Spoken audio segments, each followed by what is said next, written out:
At higit sa lahat ay matanggap kung ano yung kalooban ng ating dakilang Diyos, mga kapatid, sa ating mga buhay. Would you see, amen? Dahil ito yung isa sa pinaka gusto at inintay natin na mangyari yung mga lahat ng desire ng puso natin at mga pinapangarap natin, Sister Chanel. Amen. And when the time is right, napagsaming right, kung ang oras ay tama na, no? Okay na. Sabi ng Panginoon, I, the Lord, will make it happen. Mangyayari na yon. Lahat ng mga bagay.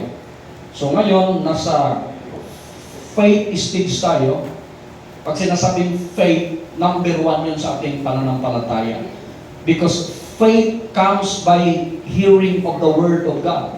Ang pananampalataya, magsisimula yon sa pakikinig natin sa salita ng Diyos. Hindi sa pakikinig sa leader, hindi sa pakikinig ng pastor. Me, being a pastor, being your leader, ginagamit ng itong boses na ito para ang salita ng Diyos mag-manifest. Magiging buhay. Amen. I am His manifestation. When I speak the word, then you will hear as if God is alive in your life. Because in the beginning was the Word, and the Word was with God, and the Word was God. When we accept the Word, when we listen the Word, when we obey the Word, that is God in our life. Yun yung Diyos. So when the time is right, I, the Lord, will make it happen. So, tinuro ko sa inyo yung mga decision sa buhay natin noon. Di ba? Kung naalala ninyo, there are 3 major decision in your life, Sister Chanel. First, your major decision na mangyayari sa buhay natin, dapat siguraduhin natin yung pagpili natin kung anong karera ang gusto natin. Napakahalaga yung kurso na pipiliin mo.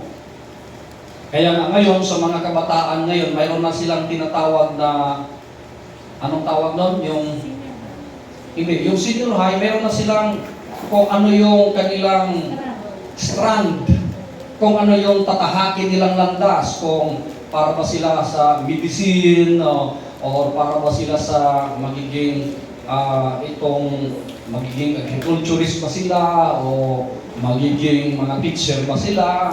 So mayroon na mga tinatawag na strand. So mahalaga yun sa atin din, napakahalaga yun bilang mananampalataya na malaman natin, Sister Joy, yung strand natin. Remember, your life is what you make it. Hindi tayo nire-remote ng Diyos, Sister Chanel.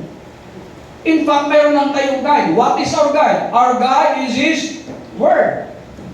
Yun yung guide natin. The Word is a lamp unto our path, and a light unto our way. So napakahalaga yun na maintindihan natin yun, na yung salita ng Diyos, ito yung guide natin. Yung salita ng Diyos, ito yung ilaw natin sa ating dinadaanan. So without the Word of God, hindi ko alam yung direction mo, Sister Chanel. No? Kasi ang Word, yun yung ilaw, Brother Dino. Kaya nga magtataka ka, hindi naman ako nag-aral ng major in marketing. HRM yung natapos mo, tama ba? Pero bakit kaya tinuturuan ako ng Diyos na magiging maayos na marketing manager? Why? Because we have a God. We have the Word of God na nag-guide sa atin, nagla-light sa ating dinadaanan. At kung atin po itong maiintindihan, napakahalaga ito na minsan pinaliwala natin. Ngayon nga, ang pinaka-the best part sa buhay natin yung pakikinig sa salita ng Diyos. Kasi ito yung magiging guide natin. Kaya nga, hindi naman natin doktrina na pag Sunday talaga, yun yung ating, wala naman sa Bible yun. Every day, pwede tayong sasamba sa Panginoon. Whether Sabado, Friday, kasi pagdidibatihan pa natin yan eh. Oh, Pastor, Sabado yung iba Sunday, yung iba naman Friday. Sa mga Muslim at sa mga Hudyo, Friday. Sa mga Sabanista, Sabado. Sa mga Kristiyano, Linggo. Talo tayo sa Muslim, araw-araw sila nagsumasamba sa Panginoon. O sino maliligtas? Baka Muslim. Di ba? Huwag natin gagawin yun. In fact, our God is the Word. That's why every day, we need to walk by Him. Amen. Dapat lumalakad tayo sa Kanya. Paano? Sa Kanyang mga banal na salita. Kasi yung Kanyang mga banal na salita, siya yun. The Word was God and dwelt among us. Sa panahon natin ngayon, Sister Chanel, physically, wala na si Jesus Christ.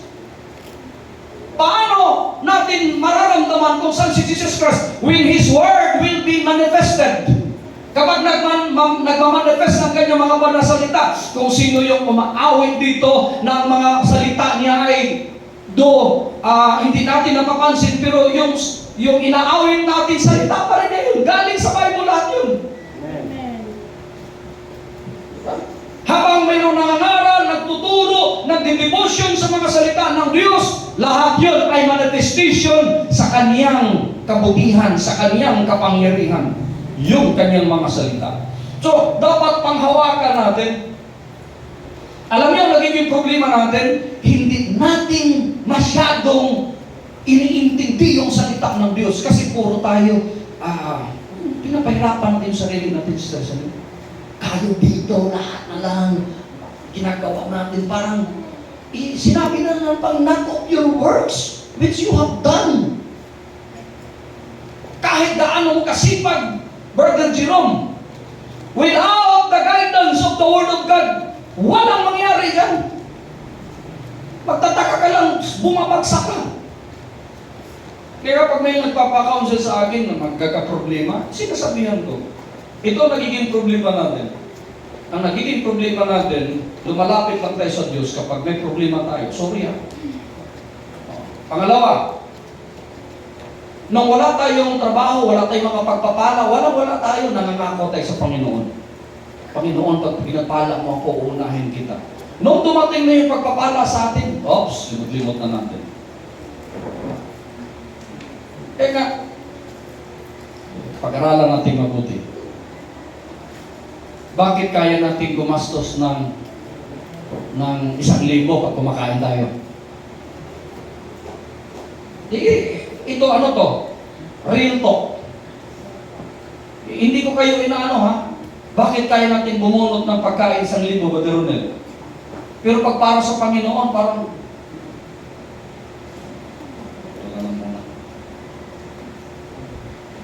may kausap ako. Bakit pag may sakit ka, nervous ka, mapapacheck ka, ang laki-laki na gastos mo. Tama mali? May kausap ako, real talk. Pero lahat ng mga bagay na yon, once na ating inuna ang mga salita ng Diyos, kaya malinaw ang Diyos eh. Huwag mong subukan. Kumbaga, subukan mo ang Panginoon. Prove me now. Subukan mo ako ngayon, sabi ng Panginoon. Ang naging problema sa atin, hindi natin sinubok, kaya hindi nangyayari ito. Kasi hindi natin ini-start. Diba? Isaiah chapter 60 verse 19. Basahin natin. The sun will no longer be your light during the day. Now remember, kapag nakakabasa kayo na ang araw hindi nasisikat, ang buwan ay anong tawag ito? Nagiging parang dugo. Yun na talaga, ito na yun, babalik na ang Panginoon. Mga OA tayo. That is the language of the Bible. Lingwahe yun ng Bible. Ibig sabihin, hindi yun literal, Brother Efren. Diba? Nung nagkaroon lang ng, anong tawag nito? Eclipse. Ito na, mga sigdan na to, after ng mga dilubyo, after ng mga lindol, after ng mga pandemic, ito na, eclipse na. Sabi ko sa mga anak ko, tingnan niya, after ng eclipse, wala din yan. Mawala din yung mga post-post niya sa Facebook, the sun shall be turned into light, into darkness, the moon shall not give her light. So dito, this is the language of the Bible. Para maintindihan natin, para sa atin ito. Hindi gumagawa ang Diyos, Brother Efrain, na mundo, nagugunawin niya. Kasi, wala naman pakialam yung mundo eh. Anong kinalaman sa kasalanan natin? Anong kinalaman ng mundo sa ginagawa nating kalukuhan? Nothing! Kaya itong building na ito, itong church na ito, hindi yung totoong church. Who is the church? We understand that the church is you, me, us, tayo. Hindi itong building. Kagaya din sa paglilingkod natin sa Panginoon, hindi ang gugunawin yung physical na lupa, ang gugunawin yung spiritual na lupa. Ito yun tayo. Eh, sabi ng Bible, the sun will no longer be your light during the day, nor will the brightness of the moon will give you light. But, matagsaling ba? The Lord will your everlasting light. Your God will be your glory. Ano ibig sabihin nun?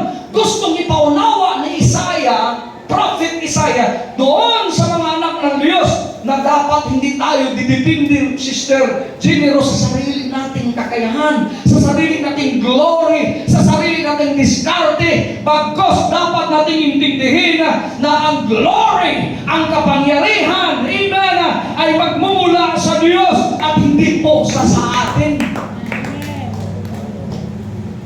Hindi sa sarili nating kasikatan, hindi sa sarili nating glory.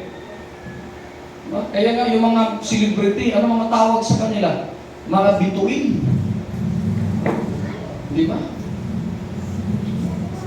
Diamond star, mega star, super star. Ano pa? Star for all season. Star margarine. Starbucks. Parang wrong spelling yung Starbucks natin. Kasi kinukumpara yung ating glory physically doon sa mga bituin. Kung naintindihan nyo, halos lahat ng bansa, Brother Dino, kapag may flag, gumagamit yan ng bituin, buwan, araw. Sa buong mundo na flag, tayo lang ang kompleto. Yung iba araw lang, yung iba bituin lang. Talo natin yung Amerika. Yung Amerikano lang, bituin, stars lang. Yung Middle East, ba? Yung Turkey, yung mga puro, ba? Buwan lang. Pero ang Pilipinas, may araw, may bituin, mayroong Walang buwan. ito yung buwan.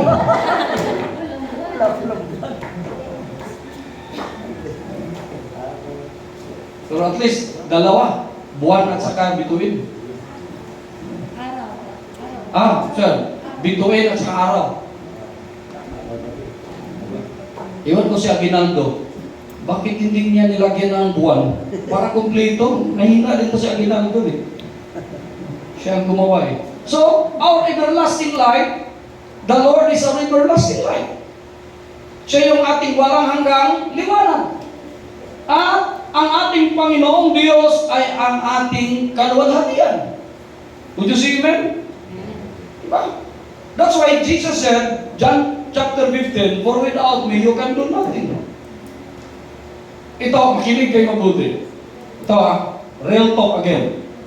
Nasa salita to ng Diyos. Kapag tinipid mo ang Diyos, Sister Generos, tinipid mo. Hindi ka masyadong nagpipray sa Kanya. Ako, salamat naman sa Panginoon, kahit kukunti lang tayo dito. Matulungin tayo lahat. Palakpakan naman natin yung sarili natin. Proud ako doon. Pero, hinig kayo, real talk to. Huwag niyong bulahin ng Panginoon. Alam ng Panginoon kung anong katotohanan sa inyo.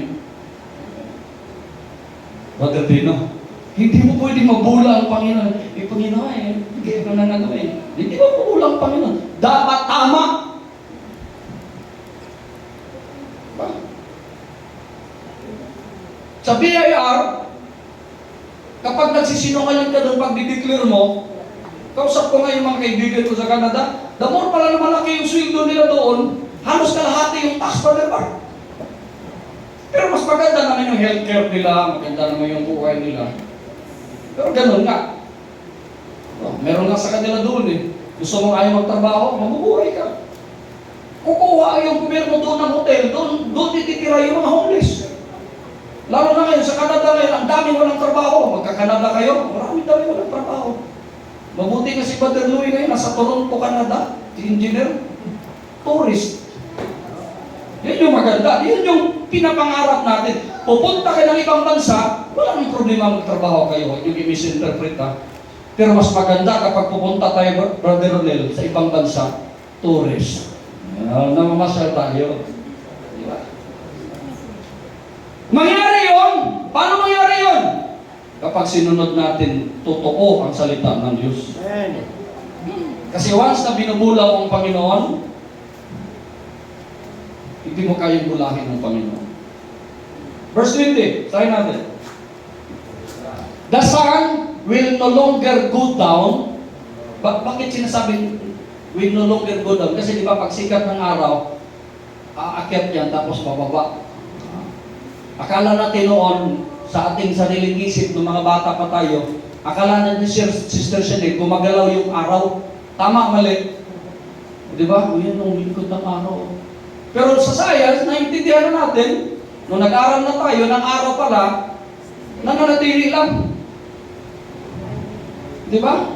So language lang yun, language lang natin. Parang, umiiyak ang puso ko't sumisigaw. Kung umiiyak, Sister Chanel, ang puso mo't sumisigaw, ibig sabihin, may mata ang puso mo, may bibig ang puso mo. That is the language of love. At may matindi pa tayong language of love, broken-hearted ako. Na-imagine mo kung ma-broken yung heart mo. Hindi ka kaya mamatay? Magkaroon na lang ng bara ng puso mo, Sister Faye. Kartsak aris ka na. O kaya i-bypass na yung puso mo. Di ba, Brother Efren? Totoo yan. So, lingwahe yan. Ang Biblia may mga lingwahe, kaya dapat natin intindihin. Kaya kung gawin mong literal, yung sabi ni Soriano, na mayapa ng Brother Eli Soriano, maniwala ba kayo na ang Diyos may point? Loko to si Soriano eh. Ilang beses ko inaman niya sa Pasay ng debate. Totoo yun. Sinasabihin ko palagi yung membro niyo. Sana yung, sabihin mo, mag-debate kami sa gym. Huwag doon sa studio niyo. Debate kami. Sabihin mo, kay Brother Eli. Pag nakasulubong ka na, may payong, ginagano na niya yung payong eh. Huwag doon sa studio nyo, i-record lang nyo sa inyo. Dito sa gym ng Villamor. Sabihin mo, inahamon ko yan. Bawat daan niya doon. Tawa ng Diyos. Namatay na lang si Brother Eli Soriano. Hindi talaga kami nagka-debate. Kasi walang nananalo sa debate. So ito yun. This is the language of God para sa atin. Sabi niya, your sun will no longer go down, nor, di ba? Anong binanggit niya? Your sun. Hindi talaga the sun. Kaya pag binanggit natin yung, di ba? Ay, ito na ngayon, ang sobrang kasamaan ng mundo. Siguro, ang Antikristo ay darating na. Uwi tayo. Sa atin mababasa na mayroong Antichrist. Ano sabi ng Bible? There are many Antichrist. Sabi ni Jesus, even now, 2,000 years ago, mayroon namang Antichrist. Ano ibig sabihin ng Antichrist? Parang anti-BBM, anti-Duterte. Mayroon din pro-Duterte, mayroon din pro-BBM. Nag-iisa ba yun? Marami. Laban, ibig sabihin, may maraming Antikristo dahil tuturo sila against doon sa tinuturo ni Kristo, Brother Ronel. Kaya marami tayong tinatawag na maling konsepto. Naglinto lang, bumagyo, malapit nang babalik ang Panginoon. Sabi ko, tinuturuan ko yung mga pastor. Sabi ko, kailan ba tayo iniwan ng Panginoon. Mula pa Old Testament, Sister Chanel, hanggang New Testament, anong pangako palagi ng Panginoon? I will never leave you, nor forsake you. I will be here for you. Even up to the end of the world. Hindi ko kayo iiwan. Tapos tayo yung gumagawa ng sarili nating doktrina. Panginoon, saan ka na? Sino ba yung kasama mo? Kaya tinawag siya Emmanuel. Ano yung sabihin ng Emmanuel? God is? Pero pag hindi mo naintindihan yung kanyang salita, yun na. Nagdilim lang yun. Tapos may mga, minsan mayroong araw na parang pula. Ito na, katuparan sa salita ng Diyos. Kasi di natin naintindihan ang kanyang mga salita. Ha? The Lord will be your everlasting light. So, ano pinuportray ng Panginoon? Dapat sa Kanya lang tayo magtitiwala. Kasi minsan kahit kaibigan mo, meron ako mga kaibigan, 40 years ko ng kaibigan. Alam ng pamilya ko, tinatraidor pa ako. Totoo. Hindi ko akalain ko. Broken hearted ako eh. Broken ako. Sabi ko, hindi ko akalain ganito pala. Lahat ng suporta ginagawa mo doon. Tapos, ganun lang, hindi ka kinuha yung side mo. Napakasakit, Kuya Ed.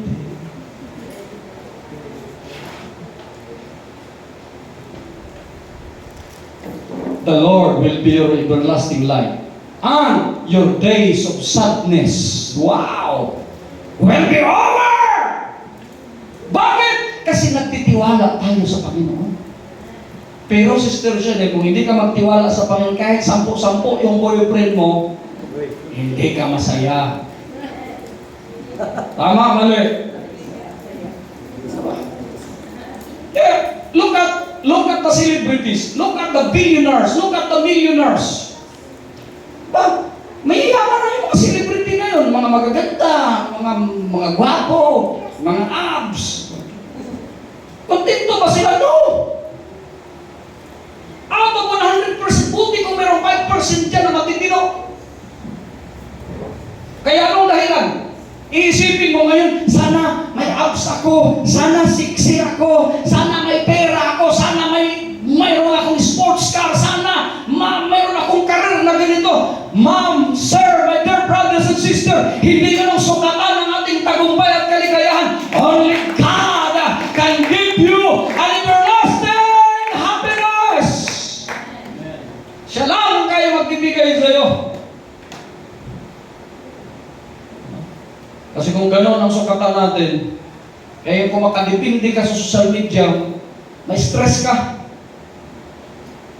Lalo na, ang ganda nito, wala akong pambili. Lungkot ka ngayon. Kung walang pambili. Manghingi ng pambili. Kung wala, hintayin yung tamang panahon. Tama, mali. Kasi may tamang panahon yan, Sister Susan. Kasi sasabihin ng Panginoon, your days of sadness will be over. Bakit magiging over, Sister Trini? Kasi nagtiwala ka na sa Diyos eh. Hindi na yung sarili mong liwanag, hindi na yung sarili mong kasikatan, hindi na yung sarili mong talino, hindi na yung sarili mong kakayahan, kundi ibinigay mo na sa Panginoon. Ino-offer mo na sa Panginoon. Kaya kahit anong gagawin mo, hindi mo talaga, hindi mo kaya. Whether naglilingkod ka sa Diyos o hindi, babagsak ka. Babagsak ka. Tingnan nyo, look up, ang daming mga, Nora Honor na lang. Akala natin, hindi nyo nabutan si Nora Honor, mga nabutan nyo, mga ano lang eh. Mga Katnil na lang eh. Mga, sa amin nun, mga Nora Honor, mga Vilma Santos, mga ganun kami nun. Pag didisco kami noon, Brother Efren, gano'n-gano'n kami, kalaban nila, mga Noranians. Suntukan yan, Vilma ko, Vilma disco. Hindi nyo naranasan mag-disco o yung mga huwag nyo lang danasin yun. Sa amin, baile, mga baile. Tibuok kalibutan. Maayo ra mong tangi mong bunod hintumban. Alam niyo yun? Intindihan niyo? Kasi nakikipag-discuss siya, yung baile. Meron siyang bunol. Ano yung bunol? Yung merong, yung kuko niya ba na namatay, yung merong, ano, yung suksok, yung namamaga, yung kuko. Nasa lubsob, siyempre, namamaga yun. Pero nakikipag-baile pa rin. Pero paingat-ingat siya. Kanyang baka maapakan. Tapos, ano kami noon? Naranasan ko yan lahat. Pinanganak ako ng 70s eh. Oo, naranasan ko na. Yung father ko, magaling yun. Inintroduce sa akin lahat. Sabi niya, para pag nag-asawa ka na, hindi mo na ako kagayahin. O, isipin, makipag-date ako noon. Pupunta kami ng bar, makipag-date ako. Nandun yung tatay ko. Ba't nandito ka? Sasabihin ako, tanong ko pa, ba't nandito ka? So, ka dito. Lumipat ka sa kabilang bar. Pagkagisat tayo ng granola, dalawa tayo mamatay. Kaakba yun, may chips. Meron kami data noon sa Central, yung Central School. Ano yan, mayroong dating bridge. Sabi ko, akbay-akbay ako ng chick, Brother Bart. Sino itong nauna sa pwesto ko? Gumaganon-ganon pa. Yun pala, simple pag matagal ka na sa dilim, nakikita na yung parating, di ba? Kasi yung mata mo, nag-adjust na eh. Sino kaya to? Gumaganon-ganon. Doon. Parang busis ng tatay ko yun. Ikaw yan pa? Sabi ko, wag ka dito. Hanap ka na ng ibang pwesto. Pambira talaga itong tatay ko. May kadate na iba. Oo. Nalaman ko pa, marjorie ng school namin. Tinalo pa ako. Hindi, totoo yun. Eh, kahit nakalabi yun, totoo yun. Alam ng mama ko yun. Martyr yung ina ko eh. Kaya namatay yung tatay ko at the age of 49. Ang daming umiyak. Oh, binibilang ni mama. Pag may mga pupunta doon ng medyo, ano? Yan, sabihin ni mama, number 1. Meron ako doon, number 2. Parang mala, brother Sindong din. Magaling. Oo. May mga kapatid kami, gano'n. Di pa namin, yung iba, hindi namin nakikilala. Loko yun. Totoo. Kaya huwag niyong gayahin yan, huwag sa sarili niyong kagayahan. Kasi hindi kayo magiging masaya, magiging malungkot din kayo. Naalala ko yung kapatid ni tatay, yung ni pangalan nito, Sister Jaja. Kalimutan ko ng pangalan ng asawa ko.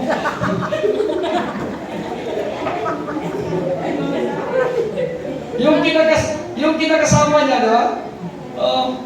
Ikakat ko ito, hindi ko lang ito. Yung kinakasama niya, naghihiwalay na sa una niyang asawa. Tapos may kinakasama siya. At mayroon pa pala siyang nabuntis. At kahit na mayroon siyang kinakasama, mayroon pa pala siya. Yung girlfriend doon sa pulis yun eh. Naabutan nga ni Jerome yun, diba? Yung namatay. Pinadala ko si Jerome ng proyekto. Ito na ngayon, yung mga pulis. Gano'n lang. Putok na, gano'n. Siyempre marami nag-i-expect doon. 4 yung nandoon eh. May mga girlfriend, may mga live-in, may totoong asawa. Pag tupi na ng plug ngayon, gano'n lang yun. Gano'n yun. May mga trumpet. Tupi. Sulit na sulit. Sabi ng chief, yung chief ng police, kanina to ibibigay. Sabi ni Jai, yan ang totoong asawa. Walang nagawa. Yung mga hinimatay na lang po. o yung isa, kunyari, hindi makahimatay na pala, hindi ba? Kasi nag-expect isa, bibigyan ng plug eh. Yung iba, matras-atras na naman, hindi ako kasama dyan, mga ano ako. Kaya mahirap kapag sarili natin. Ang kaligayahan, hindi natin nakukuha sa sarili natin. Kaya nga sinasabi ko, kahit anong gagawin mo, wala yun. Dapat mag-enjoy ka na lang. Halimbawa, nagsawa ka na sa asawa mo. Halimbawa, darating yung panahon, Brother Jerome. Sasawa ka. Titignan mo ngayon saan yung anggulo na magkagusto ka ngayon. Ang cute pala ng ilong ng aking asawa. Yan yung lagi mong titignan. Ang Sister Claudia, gano'n ako eh. Kasi may panahon na Brother Jerome, na sa pagtingin mo, ba't parang pumapangit yung asawa ko?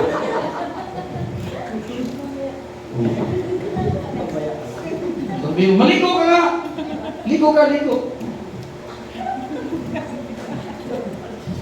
Kaya sa dada, lagi ako kinukulot niya. Sabi, ngayon ko lang napansin, parang ang ganda ng mata mo pala. Naghahanap ako ng paraan, paano ako laging ma-inlove sa kanya. Ganun yan. Kasi may mga panlalo na nag-aaway kayo, Brother Ronel. Kaaway kayo. Naku, ang mga babae, sabihin ko sa inyo, maganda ka, Brother Jerome. Kasalanan mo ng 10 years ago. Ibabalik ni Generos yan. Yung tatandang-tanda ko pa, 20 years na nakaraan. Ganun na ganun ka hanggang ngayon, ganito ka pa rin. Hindi ka pa rin nakapag-move. Ganun yung mga babae. Kaya, yung tinuro ko nung nakaraan, dapat ang babae kilalanin mo. Kapag kilala mo ng babae, Brother Mark, kilala mo na yun. O sige, kunyari, pero dapat kilala mo siya, ganito lang to eh. Ganito lang to nga. Tara na, shopping na tayo.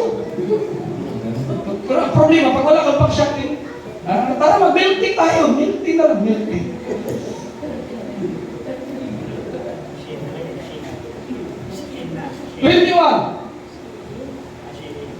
Then, ang masabing then, all your people will be righteous. Sipin mo, kapag pala nagtiwala tayo, Brother Dino, sa Panginoon, magiging matuwid tayo. Kasi tandaan nyo, nagbabago. Yung una kong nakikilala sa Sister Jaja, 23 lang yung bayawang niyan, ngayon 33 na.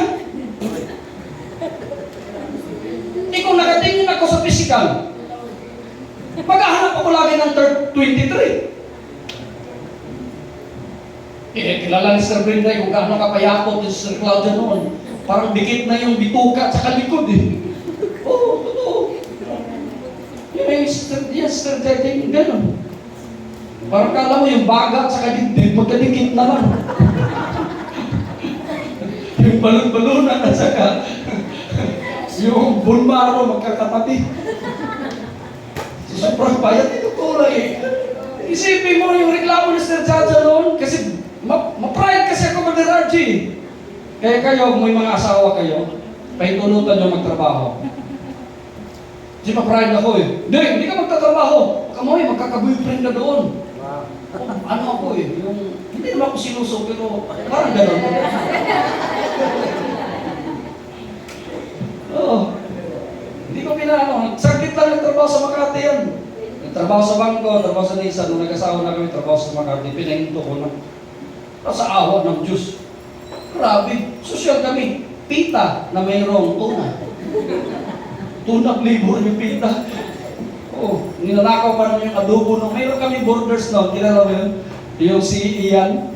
Oh, si Christian naman, kasama namin. Kilala niya, Christian, Canada naman yun.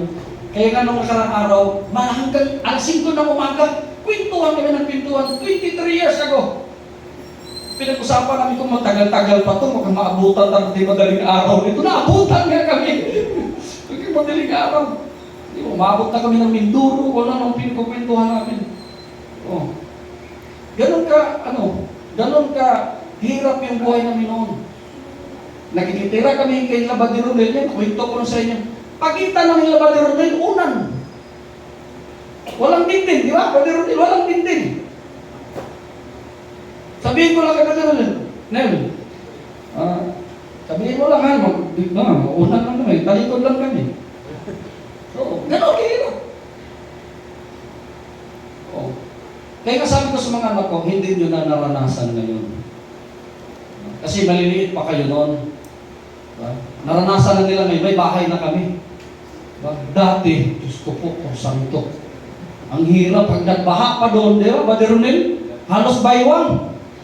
Di ba? Halos magkakapit-bahay kami na Sister Brenda eh. Oh. Natulog kami, may tindahan kami. Di ba? Kung naabutan nila Brother Gian, di ba? Yung ilalim na nung kanan. Umalis kami doon kasi Sister Jai, maliit pa, 1 year old. Naabutan ko, ninangat-ngat na ng daga yung kanyang daliri ng paa. Kasi mabango yung paa ng bata eh. Oo, tapos nagiging friend na yung mga daga doon. Delikado to. Parang kinakausap niya yung daga. Ito to yan, kanal yung ilalim, higaan yung ibabaw. Tindahan sa harapan. Grabe. Tapos yung mga, doon sa Pasay Brother RJ, yung mga CR nila, dito sa kanal yun, dadaan doon sa amin. Alam namin na may tumatake. Bakit? Nangangamoy. Dumadaan doon sa kanal namin. Talagang kapitbahay natin, medyo matindi. Ano kayong kinain ito? Danas na danas mo yun. Ito to. Grabe. Kapag nagbaha ka doon, ay, maghanda ka na. Mag-ihi ng daga, mga lahat. Talagang, buti na lang, inahon na rin doon. Ngayon, nandito sa Cavite yung iba. Yung iba na doon pa rin. Diba? Then your people will be righteous and they will possess the land permanently. Wow! Bakit? Kasi nagtiwala tayo sa Diyos. Ano ibig sabihin? Magkakaroon tayo ng mga kayamanan, Brother Efren. Ang doktrina natin, hindi babalik ang Panginoon. Kasama natin ang lagi ang Panginoon. Alam niyo bakit naghahanda tayo? Hindi para sa sarili natin, para sa mga anak, para sa mga apo, para sa sunod na henerasyon. Kasi kung hindi natin paghandaan yan, kagaya ng doktrina, no? Huwag natin magtanim ng saging, huwag natin magtanim ng niyog kasi babalik na ang Panginoon. Tingnan mo ngayon. Namatay na lang. Oh. Ano hinanda natin? Mawawala tayo dito. May susunod na henerasyon. At kung hindi natin inihanda yan si Brother Bart, baka ma-backslide yan. Sasabihin ni Carl, hindi ako nakapagtapos dati. Bakit hindi niyo ako pinaaral kasi? Wala kayong sapat na trabaho. Wala kayong ganito. Oh. Ma-backslide pa yan. Kasi hindi mo hinanda. Kaya yung concept mo nga, ngayon sabi ko nga, concept mo, babalik na ang Panginoon. Whether we like it or not, babalik man ang Panginoon, sige, sabihin natin, totoo, babalik ang Panginoon. Ano ngayon? Hindi ka ba masaya? Kailangan mo bang matakot? Kailangan mo bang magbinta ng mga gamit? Kailangan mo bang hindi na mag-aaral? Anong connection doon? Nanintindihan niyo ba? That is false doctrine. Kung kailangan mo, babalik yung ama mo. Matatakot ka ba? Halimbawa parating ako, galing ako ng abroad. Ba? Malaman naman anak ko ngayon, si Jaira, si Rain, at saka si Isabel. Parating na si Daddy, manginginig ko siya. Malapit na darating si Daddy. Ano ang gagawin ng mga totoong mga anak ng Diyos kapag parating ang ama nila? Excited, yes! Woo! Pupunta pa sa airport yan. Susunduin ka pa. Paano klaseng doktrina na yung kinakatakutan natin? Naglilingkod tayo sa Diyos. Amen. Dahil ang kaharian ng Diyos, katuwiran, kapayapaan at kagalakan sa Espiritu. Ang ating paglilingkod, mga kapatid, dapat nagiging magalak tayo. Hindi tayo natatakot. Dapat masaya tayo na naglilingkod sa ating Panginoon. Kasi pagkalooban tayo ng Diyos, ng permanent. They will possess the land permanently. Ibig sabihin, pagkalooban tayo ng mga blessing, Brother Ronel, permanently. Alam ko lang sa Pilipino, usap-usap kami doon nung nakarang araw nga. Sabi niya, yung mga negosyante dito sa Canada, mga progressive ang buhay, dalawang klaseng tao lang dito. Hudyo at saka Inchik. Alam niyo anong ugali ng Hudyo at saka Inchik? Pareho lang. Kapag mayroon sila mag-start ng business, tinutulungan nila yun hanggang 3 bisis. Kapag 3 bisis nag-fail ka pa, bahala ka na sa buhay mo. Pero tinutulungan nila. Hanggang umangat yun. Kapag umangat na yun, siya naman ang tutulong doon sa nangangailangan. Parehong ugali yan. Kaya nagtataka kayo dito, kahit dito sa Cavite. Sino dito ang mga negosyante? Pilipino? Hindi. Pare-pareho yan sila. Bakit? Nagtutulungan. Sa atin, kapag may nakita, maraming bumibili sa tindahan. Sunod na araw yan, 10 tindahan nakahiliran na yan. Sorry ha, tayo. Kasi ganun yung mentality ng mga Pilipino. Kaya dapat tayo, nagtutulungan tayo. May kausap ako? Amen. Oh, kaya nga pinopropose ko sa inyo, mamaya, mag-meeting tayo mamaya. Maaga pa. Anong pag-meetingan natin? Dapat magkaroon tayo ng business sa church. Karoon tayo, mayroong gagana. Habang gumagala ka, habang nagtatrabaho ka sa personnel, mayroong gumagana. Diba? Mayroong, alam mo ba?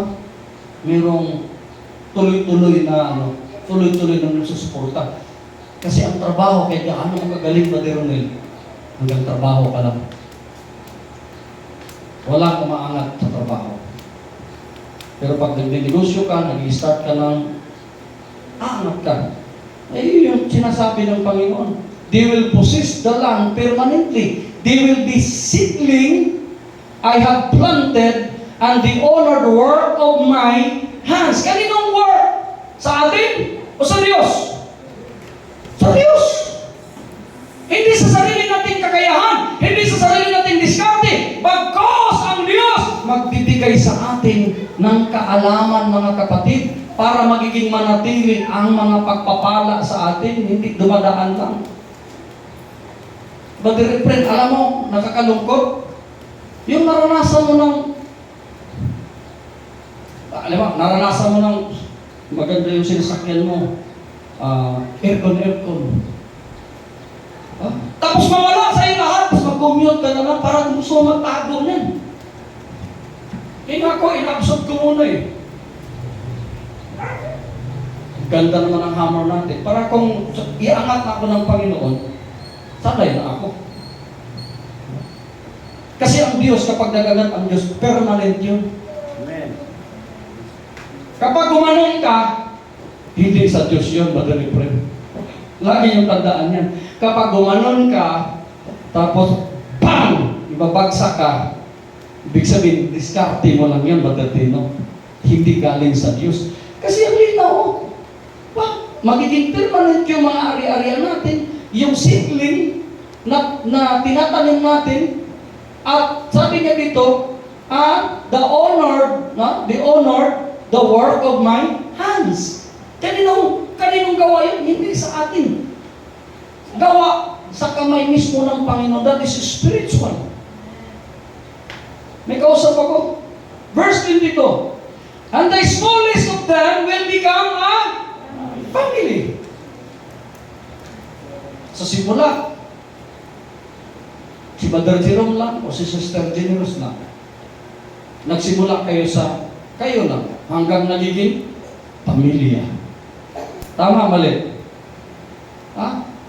Then after, ikaw lang, nagkaroon ng pamilya, then the weakest of them will become a mighty nation.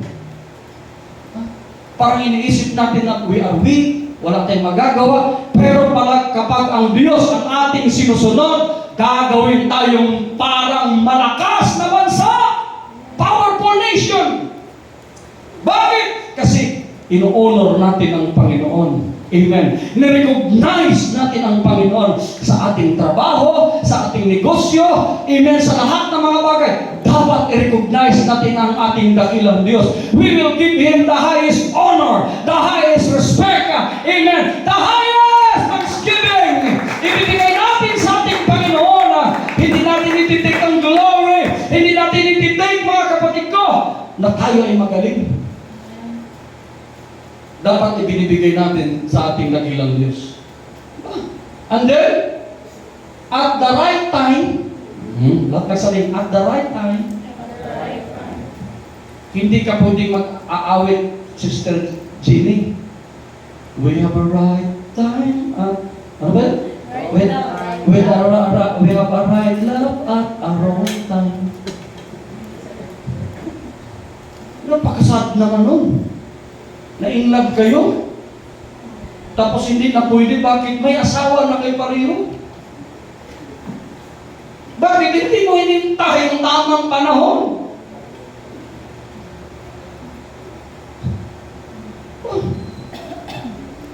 Very sad yung awit na yun. We have a right love at a wrong time. Diyos ko, kasalanan yun. mag-awit ng gano'n. Pero kapag tamang panahon, sinunod mo ang kabutihan at kalooban ng Panginoon, ang mga salita ng Panginoon, ano mangyayari? Siya mismo ang magdideclare ng tamang panahon sa buhay natin. Pwede bang palakpakan natin?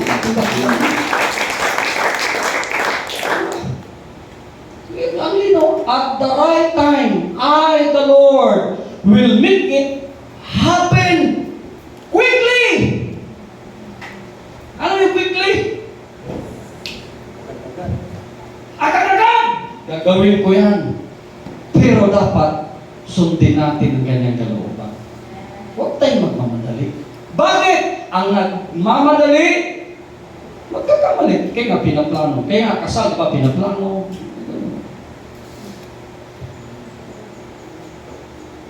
Pero tandaan ninyo, walang perfect na kasal. Kahit celebrity. Pagkatapos niya, sabi, hindi masarap yung pagkain. May mapasamay, gano'n ang tao eh. Pangit ng gown. Ay, hindi maganda yung mga singer.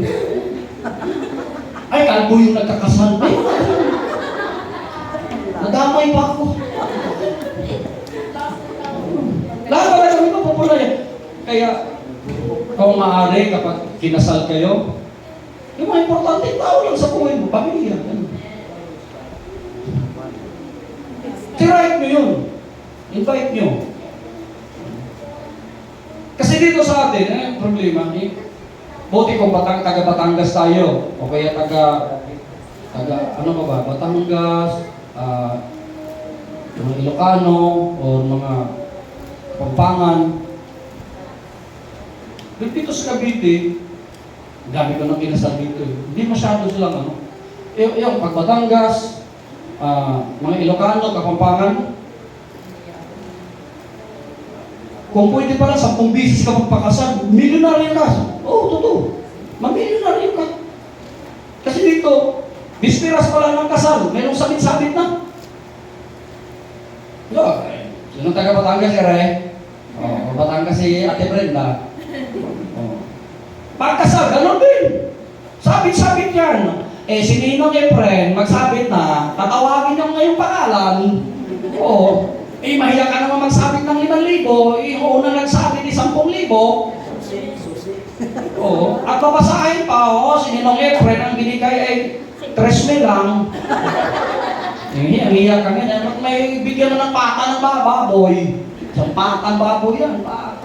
Meron pang suman. Kasal na ko sa Batangas eh. Di ba? Ganon? Oo.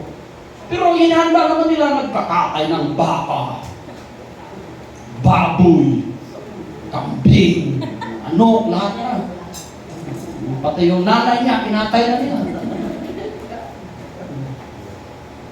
Tamang panahon. Napaka-importante yung tamang panahon. Kasi, a little one shall become 1,000, there shall be a great increase, as if one and that the smallest should be multiplied to 1,000. Kasi lahat ng mga bagay, Brother Jim, magsisimula yan sa maliit. Maliit. Kaya ba natin? Kung halimbawa, magnegosyo tayo, ilan tayo dito? 10, tagti-30,000 tayo. Eh, hindi namin kaya 30,000, Pastor. O dalawa kayo, 15 kayo, tag-15,000. Kaya mo yun? Amen. Mamaya, usapan natin. Legit yun. Magkaroon tayo ng factory. Kasi, magsimula yan sa maliit. Simula sa maliit, hanggang palalakihin. Pag wala tayong ginagawa, hanggang ganun lang. Tingnan niyo, bakit hanggang ngayon, di pa natin mabuo-buo yung mga dingding dito. Kasi wala tayong, dito na hirapan din talaga tayo eh. Ako nga, nung nakaraan, na ako eh. Yung buti na lang, kaya pag kukuha pala kayo ng bahay, mas maganda pala yung either Pag-ibig or, ano mo sa atin? In-house. Kasi yung in-house, yung chiki mo, sa kanila lang. Pag hindi ka nakabayad, yung penalty ko sa isang buwan, 400 plus lang. Pero kung sa bangko yun, pinalti ko, talbog yung sikit ko, 2.5. Wala ka ng pambayad, naliin ka pa doon sa ano. Kaya pag-ibig, pag-ibig o in-house, yun yung pagkukuha kayo ng bahay. Huwag yung bank finance, hirapan kayo. So, magsimula lahat sa maliit. Meaning, but the church would be miraculously multiplied. Nagsimula lang tayo sa maliit, hanggang palaki ng palaki.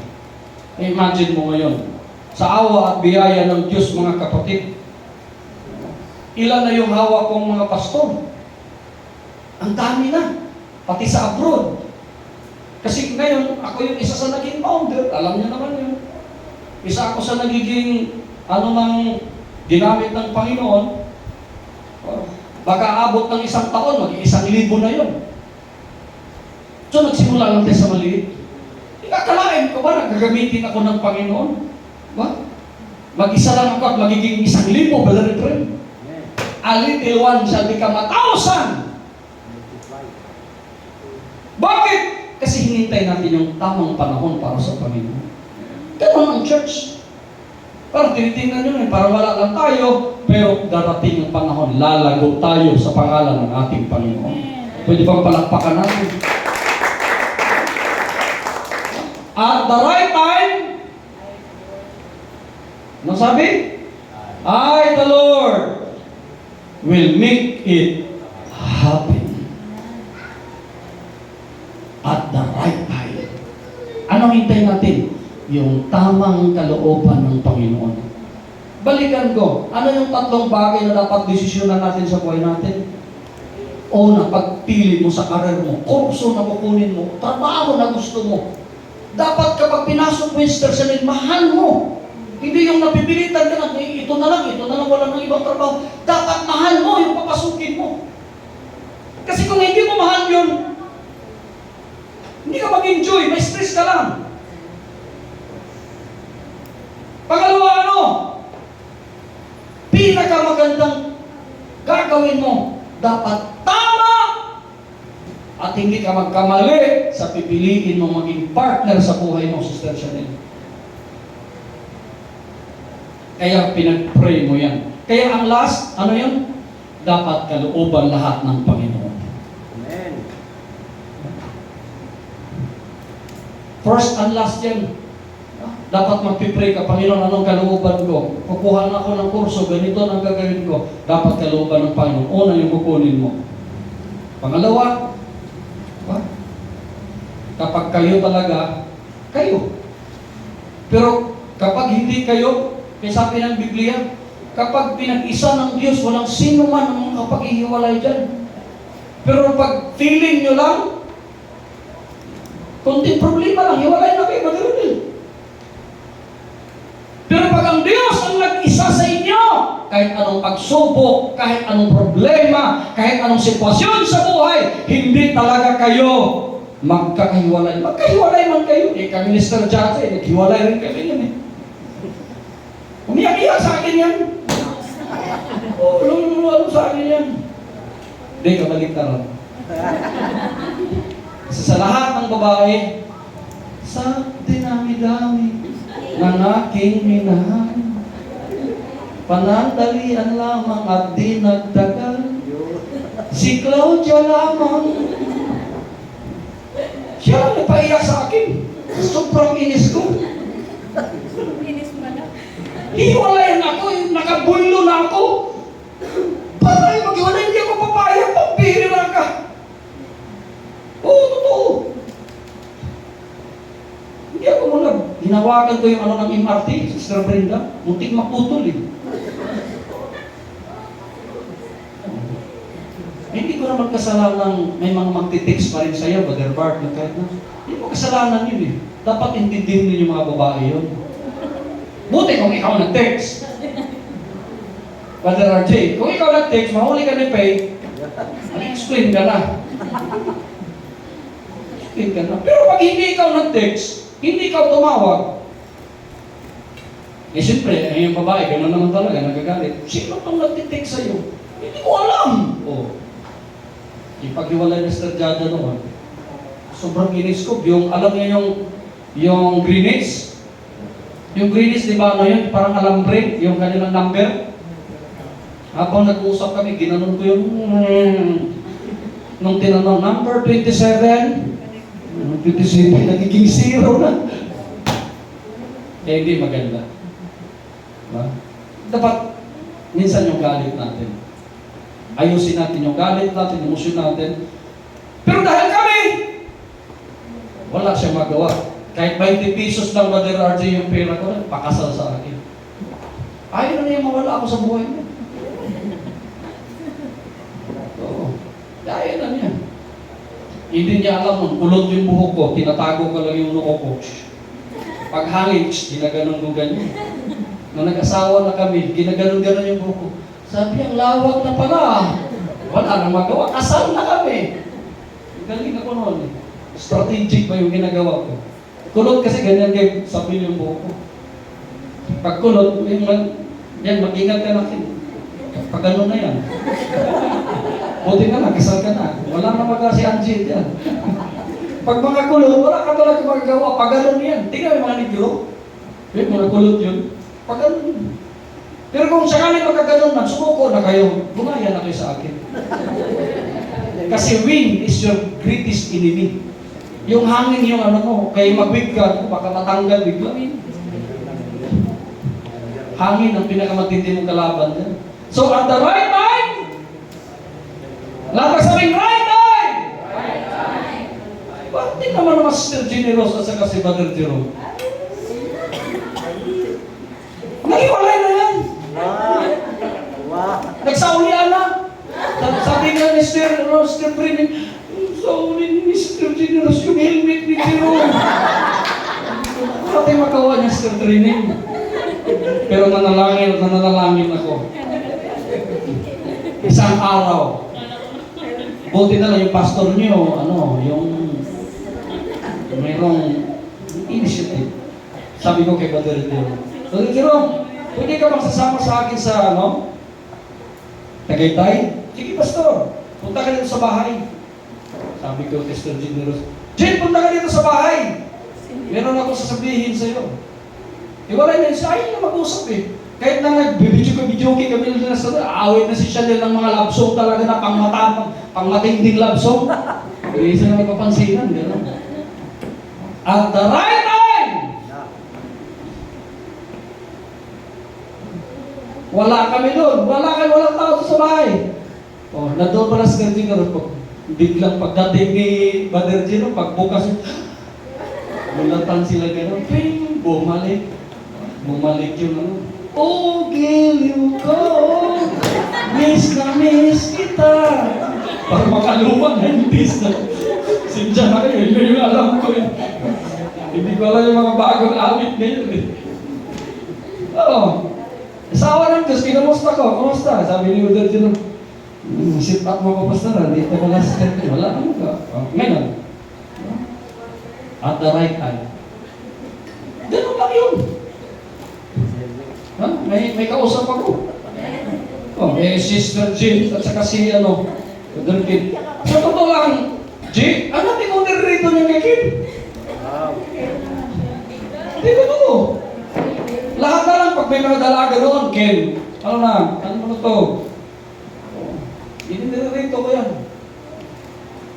Kasi, ako yung ganun talaga.